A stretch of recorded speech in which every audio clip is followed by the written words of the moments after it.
Les amis, j'espère que vous allez bien. On se retrouve pour un tout nouveau avant-match Real Madrid-Manchester City. La Ligue des Champions refait surface. On aura le droit vraiment à de très très belles affiches. Installez-vous bien. On va revenir sur l'état de forme des deux équipes, les actualités concernant le Real Madrid. Je vous donnerai ma compo et mon prono en fin de vidéo. Donc installez-vous bien les amis, abonnez-vous, likez, commentez, interagissez en commentaire. L'espace commentaire est ouvert et un maximum d'abonnements pour m'envoyer beaucoup de force et pour monter dans mon petit train, mon petit bateau. On a une très très belle aventure ensemble à accomplir les amis. Une Coupe du Monde en fin d'année, une Ligue des Champions à suivre. Donc n'hésitez pas à vous abonner pour ne rater aucune des prochaines vidéos. On va revenir sur le tableau de ligue de la Ligue des Champions. Donc le Real Madrid, comme vous le savez, qui affrontera Manchester City. On a encore une fois pas trop de chance au niveau du tirage. On a deux très belles affiches qui se dessinent directement. PSG-Chelsea, Real City, malheureusement les deux affiches se jouent à la même heure, le même jour. Je trouve ça assez dommage de mettre deux affiches de la sorte à la même heure. Mais bon, ça ne fait rien. Il faudra faire avec. Le Real qui s'est qualifié face à Benfica retrouve City, retrouvera le Bayern ou l'Atalanta en cas de qualification. On a quand même un tableau de ligue qui se dessine bien fort au niveau du côté droit, avec, je dirais pas un côté facile, rien n'est facile en Ligue des Champions, mais il y a quand même un favori qui se dessine à chaque rencontre et un côté gauche avec de très gros chocs à venir. Un potentiel Real Bayern, City Bayern, PSG Liverpool, Chelsea Liverpool. On aura le droit vraiment à de très beaux quarts de finale en cas de qualification des favoris. Barça Newcastle, à l'heure où je tourne cette vidéo, se jouera demain. Je ferai le débrief. Et on a quand même droit de belles petites affiches, de belles rencontres. Donc donnez-moi votre avis concernant ces rencontres en commentaire, vos pronos, qui vous voyez en quart de finale, ça m'intéresse. On va revenir sur les actus concernant le Real Madrid. J'aimerais commencer par Pitarch, qui est hyper intéressant. Un joueur que j'ai pu analyser l'année dernière, plutôt en début de saison, vers août, qui fait les éloges des plus hauts niveaux du club après avoir montré sa personnalité contre Benfica. Et au-delà de ça, il enchaîne les minutes. On voit que Alvaro Arbeloa lui accorde sa confiance. C'est un joueur qui, je dirais pas confirmé, mais qui a de très belles qualités. Et c'est pas nouveau. Il les avait avec les juvéniles A et B en janvier. Et ça a marqué Arbeloa, qu'il le voit vraiment comme un joueur qui peut prouver au plus haut niveau et qui peut tout simplement apporter pour cette équipe du Real. Donc donnez-moi votre avis concernant Pitarch, mais ça fait vraiment plaisir de voir des joueurs de notre académie commencer à émerger. Surtout dans les moments les plus durs, et je pense que c'est dans ces moments les plus compliqués qu'on a besoin des joueurs de l'académie. On va revenir sur ça par la suite. Donc le Real Madrid n'est pas surpris de l'émergence de Thiago Pitarch, comme je peux vous le dire, c'est quelque chose d'hyper intéressant, son émergence. Alors Vinicius contre les équipes anglaises, il faudra le suivre. 7 buts contre City, 7 buts contre Liverpool, 4 passes décisives en 6 matchs face à Chelsea, 1 but en 2 matchs face à Arsenal. Il réussit bien face aux équipes anglaises et je pense que ce sera un joueur à suivre face à Manchester City. D'ailleurs, c'est peut-être l'un des seuls offensifs disponibles avec la blessure de Rodrigo, la blessure de Mbappé. C'est peut-être le joueur sur qui on devra compter pour cette double confrontation. Concernant le mercato, le Real Madrid qui voudrait signer un ou deux défenseurs cet été viserait Schlotterbeck. Alors, moi je vous dis honnêtement, je connais pas très bien le joueur pour me positionner dessus. Je sais que c'est un bon joueur de Bundesliga, assez solide. Maintenant, est-ce qu'il n'y a pas mieux sur le marché des transferts? Je pense à des Bastoni, etc. Évidemment que c'est beaucoup plus compliqué à aller chercher. Mais il y a quand même mieux à chercher. Il y a quand même mieux à trouver, surtout qu'on a vu que le dernier mercato ramenait Carreras, ramenait Huijsen, avec l'état de forme actuel des deux joueurs, on voit que plus la saison avance, plus ils ont du mal à tenir au titulaire dans cette équipe. Donc on a vraiment besoin de gros renforts. Surtout qu'on a des joueurs comme Vinicius qui se plaignent de fatigue alors que les performances ne sont pas au rendez-vous. Le Real Madrid, au niveau des dernières Ligues des Champions, évidemment qu'avant la crise qui a commencé la saison passée, on enchaînait les demi-finales et les victoires en Ligue des Champions. L'année dernière, on s'est arrêté en quart de finale pour la première fois depuis 2019-2020. Alors, j'ai peur. J'ai peur de ce qui va se passer face à City mercredi. On va jouer quand même une équipe qui actuellement, je dirais pas beaucoup plus forte que toi, mais qui est largement plus confirmée, avec beaucoup plus de bonne individualité. Un collectif qui est plus huilé que le tien. Ils ont confirmé sur les dernières semaines comme quoi ils sont en forme. Donc ça va être vraiment quelque chose de très compliqué. Le Real Madrid face à City, c'est 8 matchs, 4 victoires, 2 défaites et 2 matchs nuls, 16 buts marqués, 12 buts encaissés. Un seul clean sheet, donc on aura le droit quand même à un match avec beaucoup de buts. Dans ce stade-là, j'espère que le Bernabéu sera au rendez-vous concernant... voilà, pour ce rendez-vous, on aura besoin d'un Bernabéu présent pour soutenir ses joueurs. Kylian Mbappé.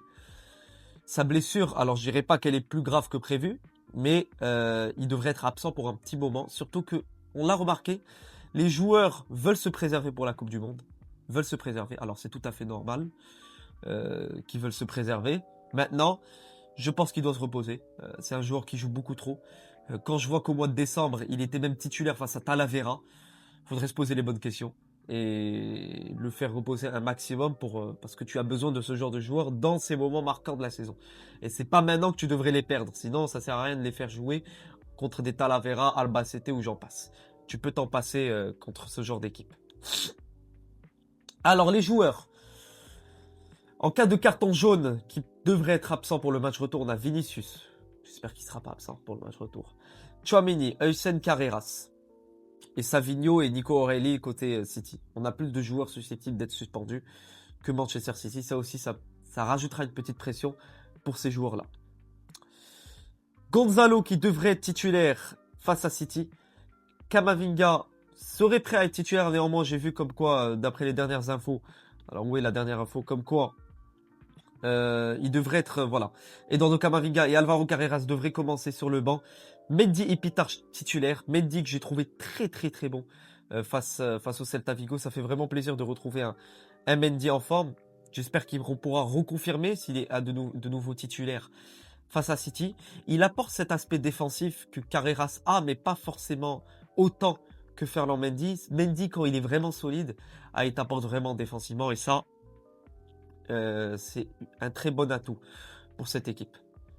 Alvaro Arbeloa qui est perçu comme un entraîneur pompier service, stagiaire, je dirais, avec des tactiques assez qui n'impressionnent pas le club et on le sent déjà. Alvaro Arbeloa ne continuera pas la saison prochaine au Real Madrid.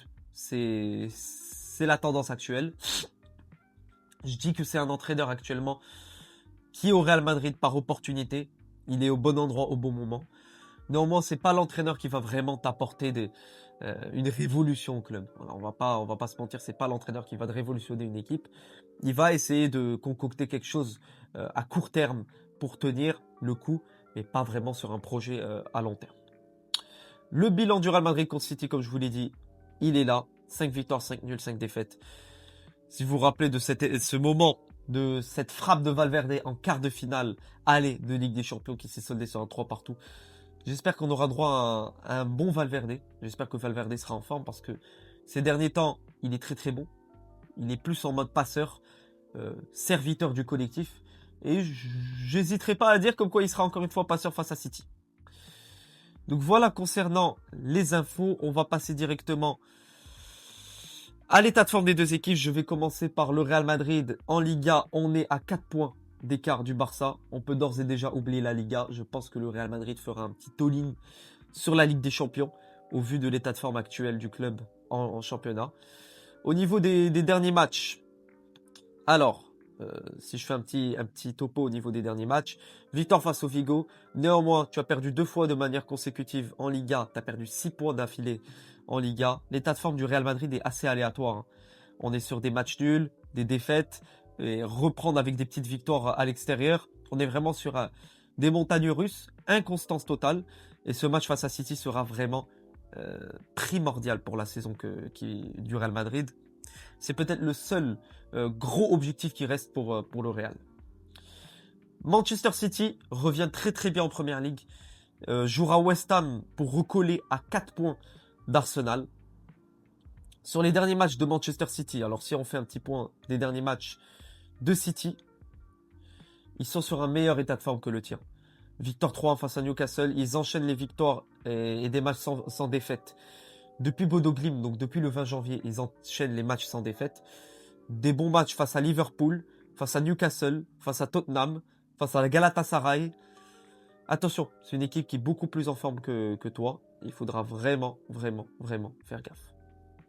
Alors, on va revenir sur la compo. Alors, avant la compo, je vais revenir sur l'effectif des deux équipes et l'état. On est revenu sur l'état de forme. Au niveau des face-à-face, comme vous le savez, grande histoire d'amour entre le Real Madrid et Manchester City. On les affronte, je pense, pour la 12e fois en seulement 6 ans. C'est énorme. Le dernier Real City s'était soldé sur un 2-1 pour Manchester City au Bernabeu. Et on avait Rodrigo. On avait eu le droit à un très très bon Rodrigo. Et ça, on va le payer cher. Le fait d'avoir Rodrigo absent, qui est peut-être le seul offensif qui fait très très mal à Manchester City. Donc voilà. Au niveau de la compo et de l'effectif, City est beaucoup plus huilé que toi. City a un effectif beaucoup plus en forme que le tien, avec de meilleures individualités. Tu as un Pep Guardiola qui évidemment va te concocter quelque chose qui vient de je sais pas où. Tu as Donnarumma. Tu as en défense centrale du Vitor Reis, Ruben Dias. Ils ont recruté Margui. Je ne sais pas comment le Real Madrid s'est pas positionné dessus, sachant qu'ils avaient cette opportunité en hiver. Ils ont au milieu de terrain, avant le milieu de terrain, ils ont Ait Nouri en latéral. Milieu de terrain avec Nico Gonzalez, le retour de Rodri, Tijani Reiner, Silva, Ryan Cherki. Et en attaque, ils ont Antoine Semenyo, qui est hyper en forme, qui est un joueur ultra, ultra fort. Et il va faire mal. Il va faire mal. Vraiment, il va faire mal contre nous.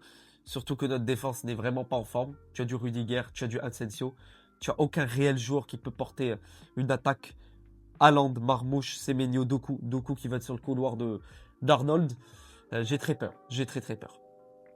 On va passer à ma compo. Je partirai sur un 4-3-3. Je pense qu'on ira quand même sur un 4-3-3. Avec Vinicius, titulaire. Gonzalo, si on se tient aux rumeurs, devrait être titulaire. Tu n'as aucun réel joueur qui peut être titulaire. Tu as très peu d'offensifs qui peuvent être titulaires. Je ne mettrai pas Brahim. J'irai plutôt sur Valverde. Fede Valverde. Qui peut occuper ce couloir. Brahim ne m'impressionne pas. Sur les derniers matchs, surtout, son duo, voire trio avec Gonzalo et Vinicius. Je trouve que Brahim, depuis la finale de la CAN, apporte très très peu. J'irai sur Pitarch. Voilà, j'irai sur Pitarch directement. Tchouaméni, qui est hyper en forme également, faut le dire. Ensuite, je pense qu'il titularisera Arda Güler. Voilà. Trent Alexander-Arnold. Maintenant, j'aimerais bien titulariser Trent Alexander-Arnold au milieu de terrain. Maintenant, avec les absences que tu as et l'effectif qui est très très affaibli, je pense qu'on partira encore sur Arnold latéral qui va passer un sale quart d'heure face à Doku. Raúl Asensio, juste ici. Antonio Rudiger. Voilà. Ici, Ferland Mendy. Voilà, je pense que Mendy devrait être titulaire. Je pense que c'est la meilleure option au vu de sa solidité. D'ailleurs, comme je vous l'ai dit, il m'a plu face à Vigo. Et enfin, qui donc d'autre que Thibaut Courtois. Donc voilà pour ma compo. Alors je vais voir si on va revenir sur d'autres petites infos que j'ai pu oublier. Tac, tac, tac. Je pense pas qu'on a oublié des infos à... Je sais pas, j'avais une info que je voulais vous montrer concernant les jeunes. Je sais plus si je vais la retrouver. Je pense pas. Madrid Zone, ouais, on est bel et bien sur Madrid Zone. Je vais essayer de descendre un petit peu. Tac, tac, tac, tac, tac. Tac, tac, tac, tac, tac. Non, je la retrouve pas. C'était une info sur les jeunes, comme quoi le Real Madrid pourrait faire confiance à plus de jeunes, comme Palacios, etc. Manuel Entrel, c'est vraiment des jeunes, les gars, qu'on peut mettre dans la compo. Hormis Pitarch, tu peux à la place de mettre Güler, alors je sais pas s'il est sur Footmob, tu peux mettre par exemple Palacios. Palacios du Real Madrid, voilà, César Palacios. Tu peux mettre du Palacios, ça m'étonnerait pas qu'il soit titulaire face à City. Et c'est ce genre de joueurs, ils ont des opportunités, ils voudront prouver. Ils voudront prouver au plus haut niveau, c'est peut-être leur seule opportunité pour prouver. Donc ça m'étonnerait même pas qu'il soit titulaire face à City. Maintenant pour mon prono, je suis pas confiant. Voilà, je vais pas vous mentir que je suis pas si confiant que ça face à Manchester City. Je pense qu'on n'ira pas gagner Voilà, je pense pas qu'on ira sur une victoire au Bernabéu. Maintenant, le Real Madrid peut gagner, hein, le Real en Ligue des Champions. Ça m'étonnerait pas. On peut battre même City 2-0 et aller au match retour avec 2 buts d'avance. Néanmoins, je pense qu'on partira sur un partout. Ou alors une victoire 2-1 de Manchester City. Au vu de l'état actuel du club, je pense qu'on peut pas faire mieux. Voilà, c'est mon avis. Donnez-moi votre avis en commentaire. Donnez-moi votre compo, votre prono en commentaire, si vous êtes d'accord avec moi. Et on se retrouve demain pour Newcastle-Barça et mercredi pour Real Madrid-Manchester City. Encore une fois les amis, j'espère que cette vidéo vous aura plu. N'hésitez pas à vous abonner, à liker, à commenter et à partager. À la Madrid, Inadamas. Et à bientôt pour de nouvelles aventures. Ciao les amis.